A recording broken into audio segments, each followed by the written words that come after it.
Hi friends, this is part 5 health physical and yoga education. जैसा कि कुछ friends ने बोला था कि उनको इस सब्जेक्ट के ऊपर कुछ और मल्टीपल चॉइस क्वेश्चन चाहिए, तो ये पार्ट स्पेशल उनके लिए है।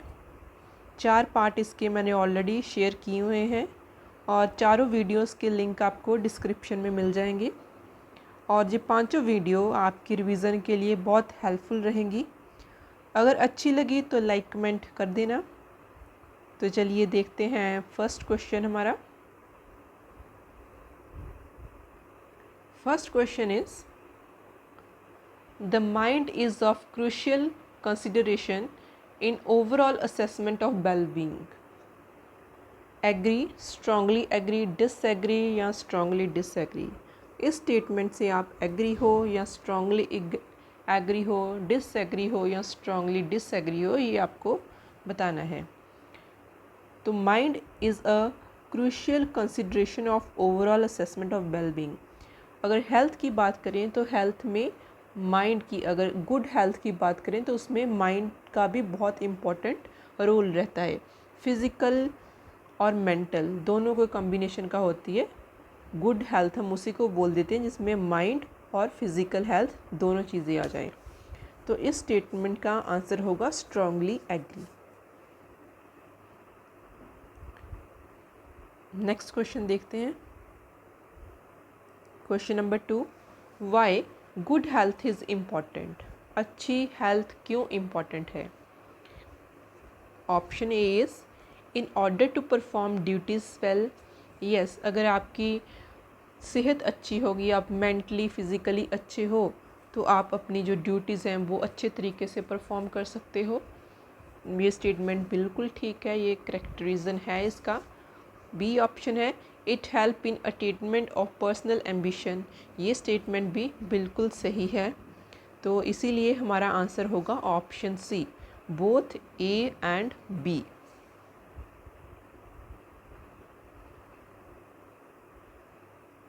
क्वेश्चन नंबर 3 है aim of health education is. जो हेल्थ एजुकेशन है उसका एम क्या होगा? To provide information about health and its value as a community asset. Option B is to help student to expose to communicable disease. ये statement B statement तो बिल्कुल गलत है। इसका मीनिंग क्या है? ये हम जो स्टूडेंट्स हैं उनको एक्सपोज करे हैं कम्युनिकेबल डिजीज़ के बीच, तो ये स्टेटमेंट तो गलत है। ऐसा तो हेल्थ एजुकेशन नहीं बोलती कि बच्चों को बीमारी के बीच लेके जाओ, है ना। सी ऑप्शन देखते हैं, to deal with health problem of individual. तो जो हेल्थ एजुकेशन है उसका एम ये बिल्कुल नहीं है कि हेल्थ प्रॉब्लम को के साथ डील करना या उनको ट्रीट करना। सिर्फ एजुकेशन देना है, उनको ट्रीट या डील करना नहीं। ठीक है। ऑप्शन डी है it does not focus on mental health. ये स्टेटमेंट भी गलत है। हेल्थ एजुकेशन में मेंटल हेल्थ का भी इम्पॉर्टेंट रोल है, मेंटल हेल्थ की एजुकेशन भी प्रोवाइड करनी होती है। तो जो इनमें से बेस्ट ऑप्शन है वो है A, to provide information about health. Health की बारे में हमें इंफॉर्मेशन प्रोवाइड करनी है and its value as a community asset. तो आंसर है ऑप्शन ए। चलिए देखते हैं next question. Question number 4, which of the following is are factor या फैक्टर्स इन्फ्लुएंसिंग हेल्थ। कौन कौन से इनमें से फैक्टर हैं जो नीचे 4 ऑप्शंस दी हुई हैं, कौन से फैक्टर हैं जो हेल्थ को इन्फ्लुएंस करते हैं? पहला है कल्चर, जेंडर, वर्किंग कंडीशंस। तो जो तीनों फैक्टर्स हैं ये इन्फ्लुएंस करते हैं, जेंडर भी करता है, कल्चर भी और वर्किंग कंडीशंस भी इन्फ्लुएंस करती हैं किसी की हेल्थ को। तो आंसर होगा all of above, option D is correct.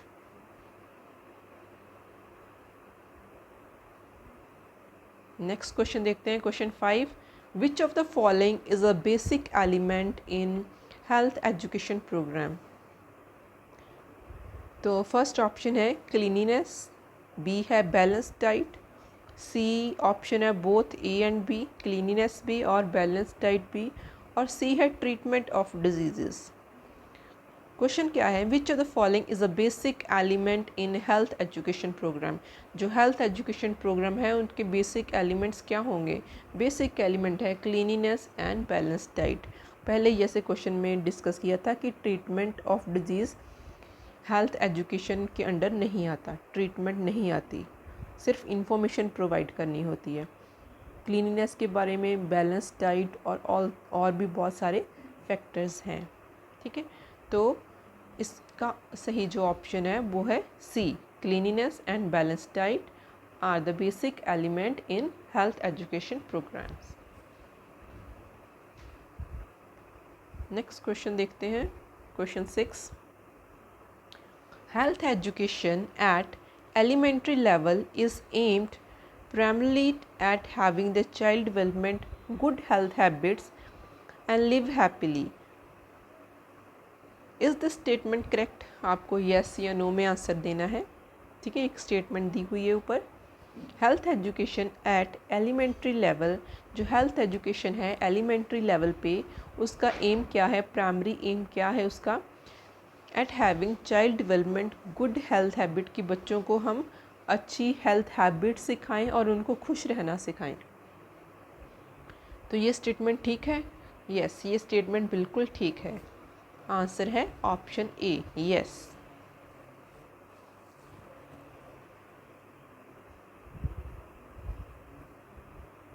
Next question देखते हैं, क्वेश्चन 7।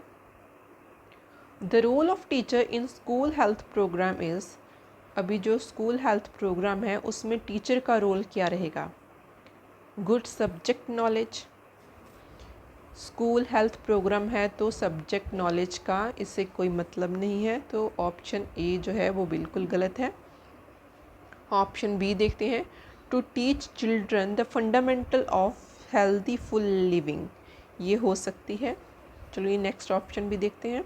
ऑप्शन सी है, to ask question in classroom, ये स्टेटमेंट भी गलत है ना, क्योंकि ये स्कूल हेल्थ प्रोग्राम की बात हो रही है, क्वेश्चन पूछने की क्लासरूम में, क्लासरूम डिस्कशन की बात नहीं हो रही। ऑप्शन डी है, मेक क्लासरूम मोर इंटरेक्टिव।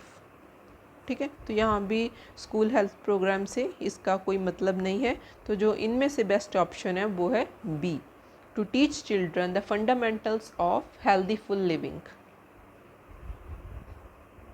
बच्चों को बेसिक्स सिखाने हैं कि हमें कैसे हेल्दी फुल लाइफ जीनी चाहिए, कैसे हम हेल्दी रह सकते हैं, इसके बेसिक्स, इसके फंडामेंटल्स जो हैं वो बच्चों को हमें बताने हैं। चलिए नेक्स्ट क्वेश्चन देखते हैं, question number 8। Who said physical education is the sum of man's physical activities selected and conducted as to their outcome. तो ये जो स्टेटमेंट है ये दी थी J.F. विलियम्स ने, तो इसका आंसर है ऑप्शन सी।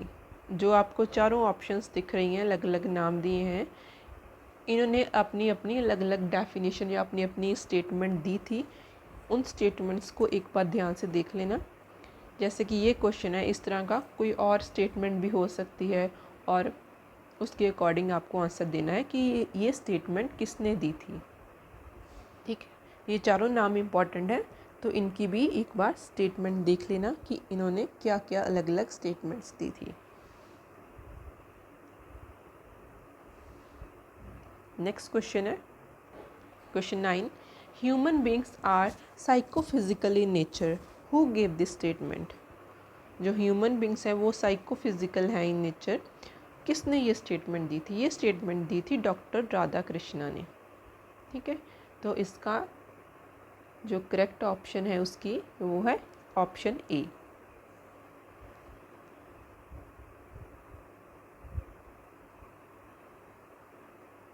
चलिए नेक्स्ट क्वेश्चन देखते हैं, question number 10। Physical inactivity and over eating are the most important factor for physically inactive, मतलब ज़्यादा मूवमेंट नहीं करनी। ठीक है, उसको बोलते हैं फिज़िकली इनएक्टिव, ज़्यादा मूवमेंट नहीं, ज़्यादा चलना फिरना नहीं। ठीक है, एंड ओवर ईटिंग, ज़्यादा खाना, are the most important factor, किसके लिए ये इम्पॉर्टेंट फैक्टर हैं? सोशल एडजस्टमेंट नहीं, सोशल एडजस्टमेंट के तो नहीं। ओबेसिटी, यस ओबेसिटी इसका सही आंसर है। ठीक है, नेक्स्ट ऑप्शन है एनर्जी। ठीक है, ओवर ईटिंग या फिज़िकली अगर आप इनएक्टिव रहते हो तो उससे एनर्जी तो आएगी नहीं, है ना। मेंटल अलर्टनेस, वो भी डल ही रहेगा। जो फिज़िकली इनएक्टिव होता है वो मेंटली थोड़ा डल रहता है या लेज़ी रहता है। ठीक है, तो इसका सही आंसर है ओबेसिटी, मोटापा। ठीक है, option B is correct.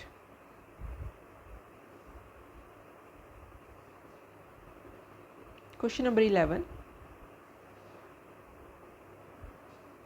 Match the following: misconception, mental relaxation, health supervision, physical education. इनको दूसरी साइड अलग अलग स्टेटमेंट है, उनके साथ मैच करना है।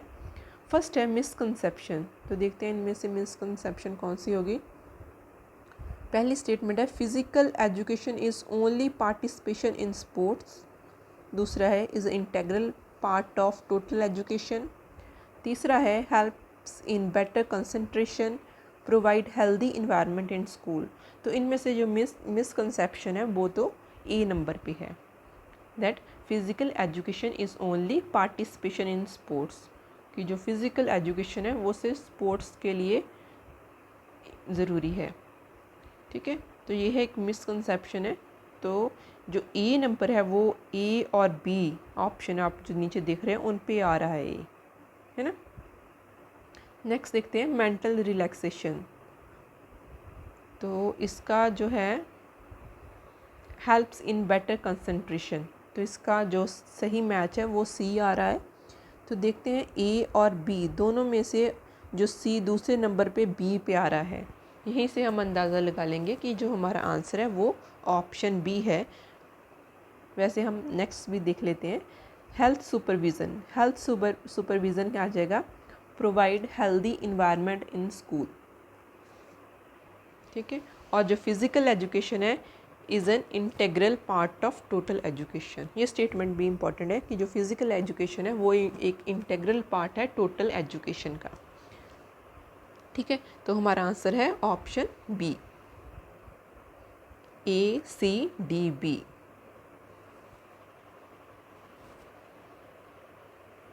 चलिए नेक्स्ट क्वेश्चन देख लेते हैं। Question 12, an abnormal condition that cause a disruption in functions of a body tissue, organ or entire organism is called, तो उसको हम क्या बोलेंगे? इन्फ्लुएंजा, फ्रैक्चर, डिजीज़ या स्ट्रेन। तो ये तो डेफिनेशन है डिजीज़ की, ये डायरेक्ट डेफिनेशन है डिजीज़ की।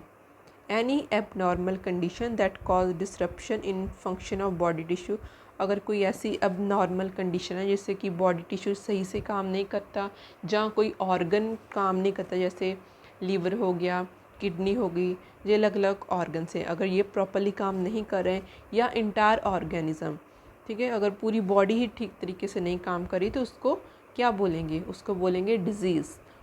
तो इसका आंसर है option C.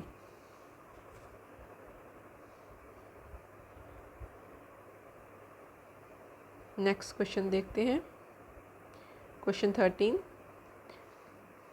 Infection is transmitted by direct contact with infected person और object, such disease are called.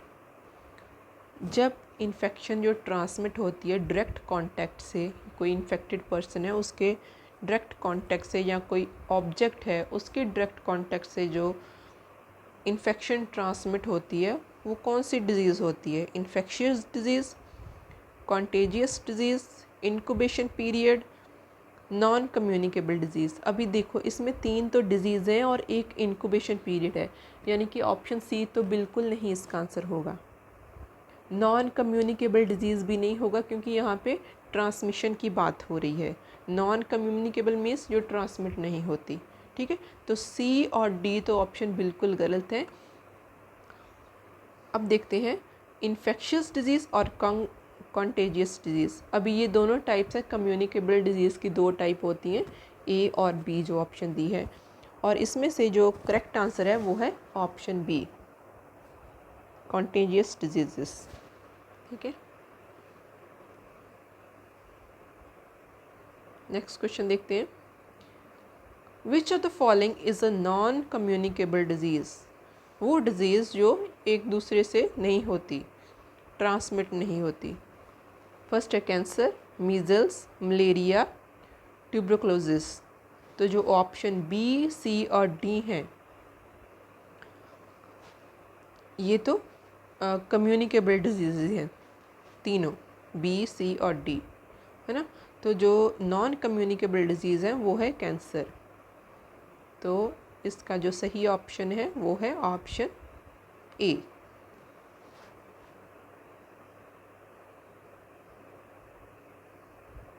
चलिए नेक्स्ट क्वेश्चन देखते हैं। Question 15, any infection cause by ancylostoma और नेक्टर, तो उसको क्या बोलते हैं? Influenza, measles, malaria, hookworm infection. तो उसको बोलते हैं hookworm infection. Option D is correct. Any infection caused by ancylostoma और necator is called hookworm infection. Option D is correct. तो ऐसे बहुत से क्वेश्चंस बन जाते हैं इस चैप्टर में से, जो कम्युनिकेबल डिजीज़ वाला चैप्टर है। बहुत सारे ऐसे क्वेश्चंस हैं, तो इनको थोड़ा ध्यान से करना। चलिए देखते हैं नेक्स्ट क्वेश्चन हमारा क्या है। Question 16, wound is caused when part of body is crushed between two object. तो फर्स्ट ऑप्शन है split laceration, B grinding compression, C is over stretching, D is cut laceration. तो इसका जो सही आंसर है वो है ऑप्शन ए, स्प्लिट लैक्रेशन।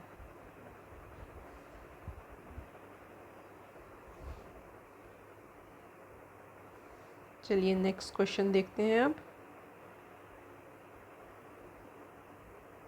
क्वेश्चन 17,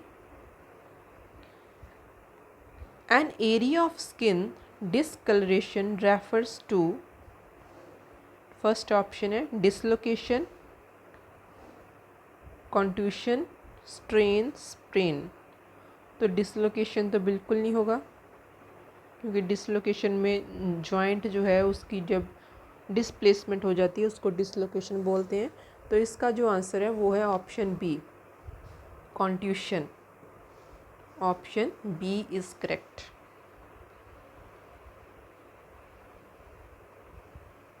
नेक्स्ट क्वेश्चन है हमारा question number 18, learning first aid is a civic responsibility of doctors only, teachers only, each citizen, students.